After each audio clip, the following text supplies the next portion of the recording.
السلام عليكم ورحمة الله تعالى وبركاته. اليوم إن شاء الله جيتكم فيديو خاص بالمطلوع أو خبز المطلوع.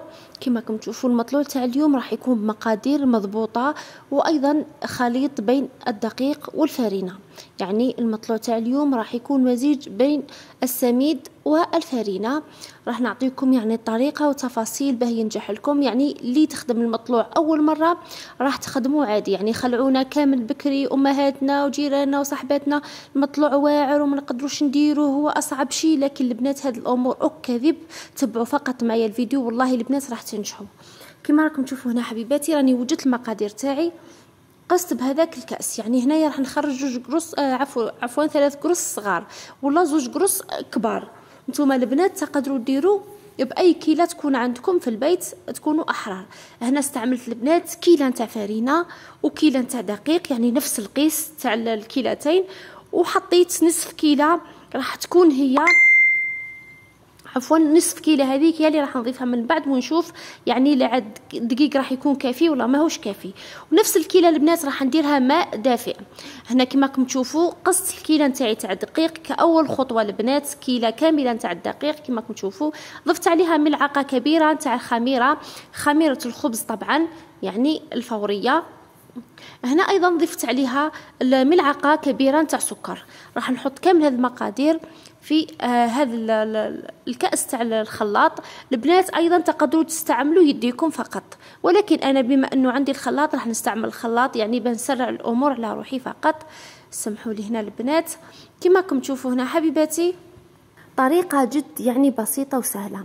يعني راح نقوم بوضع الكوب تاعي تاع الدقيق ولا السميد مع ملعقة كبيرة نتاع خميرة فورية ولا خميرة الخبز، مع ملعقة نتاع سكر البنات، وكأس ولا نفس القيس تاع الماء دافئ يكون ممتلئ البنات، يعني يكون ممتلئ جدا.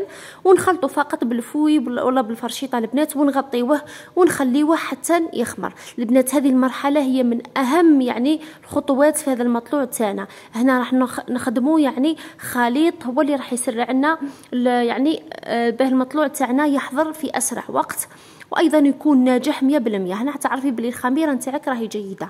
البنات المرحله المواليه بعد ما يطلع لنا هذيك الخميره، يعني المكونات الاولى تطلع وتشوفوا البنات كيفاش تضاعف الحجم تاعها، راح نضيفوا الملح على حساب المقدار اللي درناه. انا ضفت ملعقه ممتلئه يعني متوسطه، ماهيش كبيره ماهيش صغيره، وضفت عليها البنات حوالي 3 ملاعق ممتلئه نتاع الزيت البنات. انا الكونتيتي تاعي كما ذكرت لكم 2 قرص كبار ولا 3 قرص صغار، يعني نتوما على حساب الكميه راح تضيفوا الزيت. لا درتوا كميه كبيره ديروا 4 ملاعق البنات، حجم كبير راح يكون يعني مناسب جدا. هنا البنات راح نبدا نضيف الكونتيتي تاعي تاع دقيق ونخلط، سواء باليد البنات ولا بالبيترا اللي عندها البيترا راح يكون افضل، يعني تسرع على روحها الامور فقط. هنا البنات كل ما نضيف الدقيق راح نخلط حتى نتحصل على القوام نحوس عليه. البنات نورمالمون القيس نتاعي ولا المكونات تاعي تكون 2 كيسان، كاس فرينه وكاس سميد مع نصف كاس تاع سميد، راح يكون نورمالمون قد، ولكن بما انه الدقيق نتاعي يمتص يعني المياه يعني ثمثم ينشف، ما داتليش الكيله كامل. راح نوريكم يعني شحال دات لي حوالي كيلة نتاع دقيق وكيلة نتاع فرينة وربع كيلة نتاع سميد البنات، لانه كما قلت لكم امتص لي كامل هذاك المياه. هي من المفروض تجي 2 كيلات ونص قد. بهذه الطريقه حبيباتي شوفوا الكميه اللي بقات لي راح نوريها لكم يعني في الكاس. هنا تحصلت على عجينه تكون نوعا ما رطبه، يعني تلتصق شويه فقط في اليد، ماشي بزاف البنات، القليل فقط يلتصق في اليد. يعني كل ما تكون العجينه شويه خفيفه وهذاك راح تكون لنا يعني رائعه كالاسفنج الداخل. هنا البنات كما راكم تشوفوا كما قلت لكم هذا الفيديو للمبتدئات ولا حتى ماشي المبتدئات، ولكن راح يساعد بزاف المبتدئات ولا راح يسهل عليك الامور في المطبخ تاعك. المطلوع ما كيش راح تكرهي منه، تولي تحبي تطيبيه هو في بلاصه الخبز ولا في بلاصه الكسره. كما حنا على بالنا الطاولات الجزائريه لابد يحضر فيها المطلوع ولا الكسره. المهم البنات كما راكم تشوفوا جبت ورق الزبده ولا ورق الطهي البنات، راح نحطو نقرص فوق المطلوعات تاعي. كما قلت لكم 3 مطلوعات صغار، الحجم يعني متوسط. شفتوا البنات هذاك الثقب اللي درتو، يعني كاين بزاف اللي يديروا هذاك الثقب باه كي تطلع لي المطلوعه يبان لي بلي راه طلع لي، يعني مباشره ندير هذاك الثقب نلقاه بدا يتقفل، نعرف بلي المطلوع نتاعي راه بدا يطلع. والله نعرف بلي المطلوع تاعي صايي راه دار الراحه تاعو وطلع وراه جاهز باه نقوموا بالطهي تاعو. هنا حبيباتي بعد ما نحط المطلوع كما كنت ذكرت لكم راح نغطيه جيدا بطرشونه تكون نظيفه طبعا البنات، يعني نغطيه جيدا بطرشونه ونخليه. شوفوا هنا البنات يعني بعد ما خليته مده شوفوا الثقب هذا كيفاش كان في الاول وكيفاش رجع الان. دوك نوريكم هنا في صوره مصغره باش تفهموني اكثر يعني الفرق بين الثقب الاول والثقب هذا تاع دوك. الان البنات مباشره نهز المطلوعه نتاعي هي بورق الزبده اللي فيها، يعني ما نحيهاش من ورق الزبده البنات ونحطها فوق الطاجين. طاجين البنات لازم يكون سخون، يعني من الاول نكونوا شعلنا له على نار على اول قويه ومن بعد نقلبوها متوسطه الى منخفضه نوعا ما باه المطلوع نتاعنا ما يتحرقناش ثمثم. شوفوا البنات يعني طريقه جد سهله واي مبتدئه راح تقوم بها. البنات كيفاش نعرفوا بلي لازم نقلبوا يبداو يتشكلوا لنا هذوك الفقاعات. هنا لعت النار تاعك مليحه ماهوش راح يتحرق لك، راح يتشكلوا لك فقط هذو الفقاعات. انا بصراحه نقوم يعني بالثقب تاعهم باي حاجه، المهم حاده ندير الموس ولا زلاميت ولا هذاك العود تاع الشواء، المهم اي حاجه تكون متوفره. بصراحه انا عجوزتي ما تثقبهمش تخليهم كيما راهم وكل وحده وكيفاش الطريقه نتاعها يعني في الطهي. هنا حبيباتي كما زدت لهم فقط شوي وبديت ندور في هذاك ورق الزبده. شوفوا البنات روعه ما يلصق لك في الطاجين، حتى الطاجين تاعك قديم يلصق فايح يصلح لك بهذه الطريقه. هنا مباشره البنات جيب طرشونه ونقلب ونحي ورق الزبده نتاعي.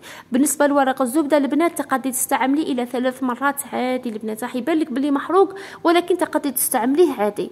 شوفوا البنات هنا راه تحرق يبان محروق ولكن نقدر نستعمله الى 3 مرات واحده اخرى عادي. هنا كما راكم تشوفوا البنات قلبت المطلوعه نتاعي والان راح نقوم بعمل الحاشيه لها. هنا بالنسبه للحاشيه انا عندي هذا الطاجين يعني كنت شريته 350 البنات، روعه البنات يعني ما تندموش عليه. عنده ذوق حوالي 8 سنين ولا 9 سنين هو عندي، يعني مازال لحد الان الله يبارك يخدم هايل. شوفوا البنات نهز المطلوعه نتاعي بالطرشونه ونبدا نحوشي فيها بنفس الطاجين يعني في نفس الوقت، يعني بعد ما تطهى من الجانبين بهذه الطريقه فقط البنات راح نتحصل النتيجه رائعه. يعني حيجيني مطلوع متوازن. والبنات اللي يحبوا يديروا مشاريع يعني ننصحكم تشريوا هذا الطاجين، راح يساعدكم بزاف وراح يعطيكم نتيجه رائعه يصلح الجميع يعني الوصفات. حتى لي كريب البنات ما يلصقش تخدموا بها باش المقلوبه التونسيه هذيك ثاني تجي روعه. المهم البنات شوفوا هنا النتيجه نتاعي تاع المطلوع. هنا راهو مازالوا سخون البنات يتطوى يعني ويتطبق وما جاش يعني ما جاش متعجل لداخل. جا كي لقطن البنات والله جا كي لقطن يعني جا رائع البنات. هذه الوصفه البنات ناجحه يعني واعتمدتها رمضان كامل بدون ما نبدل، يعني كانوا عندي طرق بزاف بصح هذه الطريقه البنات عجبتني وباذن الله مانيش راح نبدلها الا اذا لقيت يعني وصفه اخرى افضل منها. لحد الان هذه الوصفه يعني الاولى عندي. شوفوا البنات المطلوع نتاعي كيفاش راهو يتطبق يعني بلا ما يتقطع ولا يدقدق. شوفوا القوام تاعو البنات. بالنسبه للسمك تاع المطلوع كاين اللي يحبوا يديروه رقيق خلاص وكاين اللي يحبوا يديروه متوسط كما انا درته متوسط وكاين اللي يخليوه يعني خشين. في النتيجه نتاعو راح يجي يعني السمك تاعو اكثر من هذا السمك، يعني كل واحده حره كيفاش تخدم المطلوع نتاعها. المهم البنات الوصفه تاعنا تكون ناجحه والطريقه تاعنا يعني تكون ناجحه وفعاله، هذا هو الصح البنات. اما الاشياء الاخرى الفرعيه كل واحده حره فيهم. شوفوا الشكل تاعو في الجوانب البنات جا روعه. يعني هنا حبيباتي لحقنا نهايه الفيديو، ان شاء الله يكون الفيديو عجبكم. ما تنسونيش البنات لازم تشجيع، لازم لايك، لازم تعليق البنات، ونتلاقاو فيديو اخر. مع السلامه.